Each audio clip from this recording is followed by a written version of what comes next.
Senhor presidente, nobres vereadores e vereadoras, comunidade que acompanha a sessão de Câmara aqui nas galerias, e bem como os munícipes que nos acompanham pela internet, minha boa noite. Bom, gostaria de registrar, como não podia ser, num momento tão fraternal que tivemos aqui, meus registros, minhas homenagens aos professores aqui homenageados, meus colegas, porque também leciono, e deixar um pensamento da poeta Cora Coralina, que diz que adquirir conhecimentos e guardar para si mesmo e não transmitir é tão valioso quanto ter um tesouro repleto de um baú repleto de tesouros, mas sem saber aonde ele está. E o trabalho do professor é exatamente esse, de vencer a vaidade, o ego, de guardar os conhecimentos para si, mas trabalhar, exercer a labuta de transmitir o conhecimento, e esse é um grande desafio, atingir a percepção e a capacidade das diferentes formas de alunos que se manifestam em sala de aula. Então, realmente, é uma profissão que merece todo o respeito e toda a homenagem, que infelizmente no Brasil não é muito reconhecida, mas que o nosso legislativo hoje deu um exemplo disso. Queria parabenizar, infelizmente, a vereadora Rose, que está ao telefone,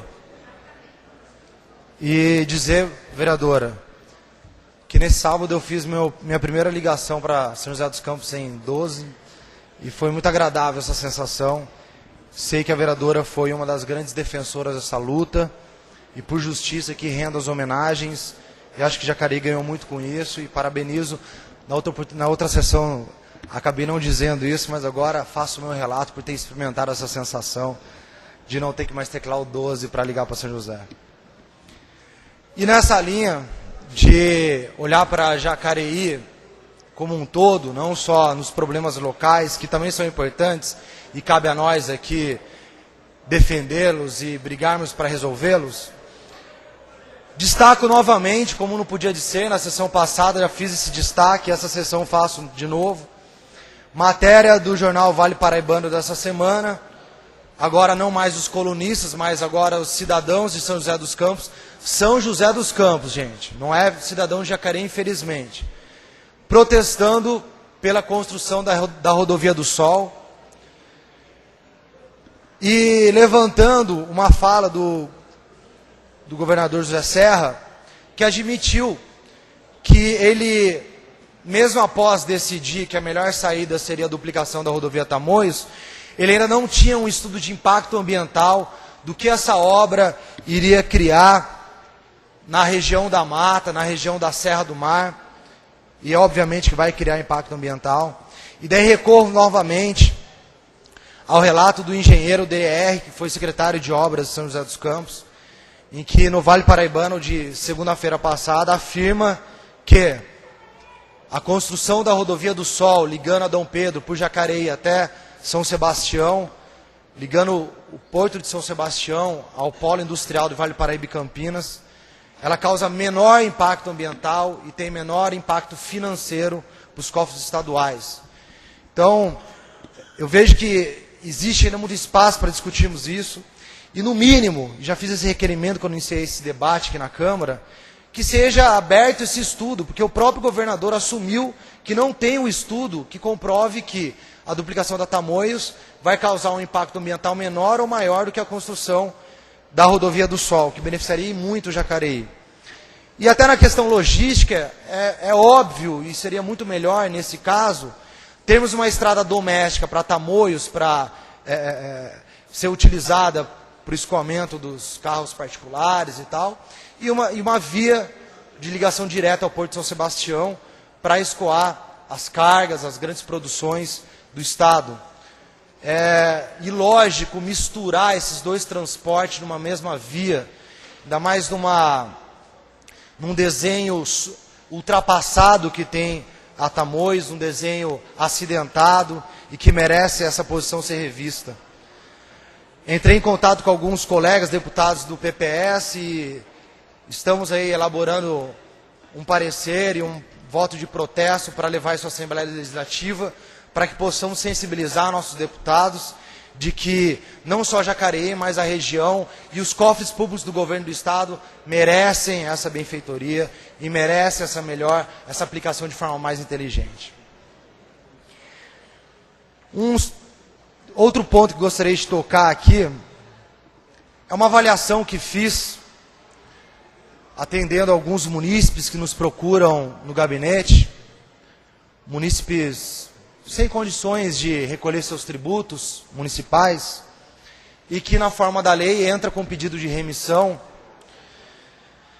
E ao fazer o pedido de remissão, se a sua dívida já está ajuizada, já está sendo executada judicialmente, ele é obrigado a recolher as taxas judiciais para poder daí sim se valer do perdão da dívida dele.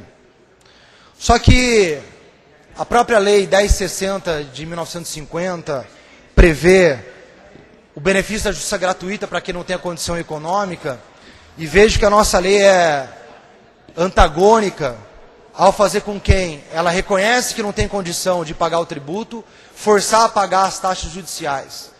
E mais, registro aqui as minhas discordâncias com o poder municipal legislando sobre a obrigação de recolher taxa do governo estadual. E pretendo formalizar um requerimento para que isso seja reavaliado pela Procuradoria Legislativa da Prefeitura Municipal, para que possamos extrair essa obrigação que, a meu ver, não cabe ao morador que já não tem condição de recolher os tributos. E, por fim, gostaria de registrar um ato que para mim foi um símbolo da cidadania, da organização e do não esperar as coisas acontecer. Dentre as comunidades a qual eu trabalho, uma comunidade a qual eu desenvolvo o trabalho bem próximo é a comunidade, extinta comunidade do CDHU do Campo Grande. Para quem não sabe, é um conjunto habitacional construído num terreno que era da antiga FEBEM, um terreno estadual, construído com verba estadual, porém construído sem a devida regularização, sem o devido desmembramento do terreno. Por conta disso, na época da construção, essa obra foi embargada pelo Ministério Público.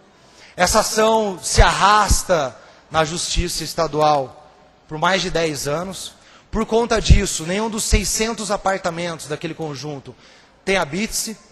E por não ter habite-se, por ser uma área ainda ilegal, ainda, entre aspas, clandestina, não existe obra do governo estadual lá dentro e não existe obra do governo municipal, porque ainda é uma área estadual. E a população fica renegada ao esquecimento. Não existe fiscalização da CDHU. Existe mais de 20% dos apartamentos são invadidos lá, porque não existe a fiscalização disso. E diante desse abandono todo e da discriminação que essa comunidade vive, porque a obra também foi feita pela metade, os muros nunca foram feitos, os estacionamentos nunca foram feitos. E mesmo tendo recentemente na diretoria da CDHU, um jacariense, o senhor Maurício Hack, estava na diretoria do CDHU e nada fez para esses dois conjuntos habitacionais, inclusive do Bandeira Branca também tem restrição judicial. E essa comunidade ela sofre muita discriminação. Para quem não sabe, alguns serviços de Disque Pizza não entram lá dentro, a Sky não entra lá dentro. Vários serviços não entram lá dentro por uma discriminação, medo de insegurança. E a comunidade identificou que isso estava muito ligado ao nome, a CDHU, que ficou estigmatizado, como Coab e outros tipos de habitações populares. E por conta disso, de forma legítima, de forma cidadã, essa comunidade se reuniu no último domingo e promoveu uma eleição para escolher o nome do próprio bairro. 90,4% dos moradores foram favoráveis à escolha de um nome próprio. O nome escolhido foi Residencial Bosque das Mangueiras, porque a área é amplamente servida de frondosas mangueiras.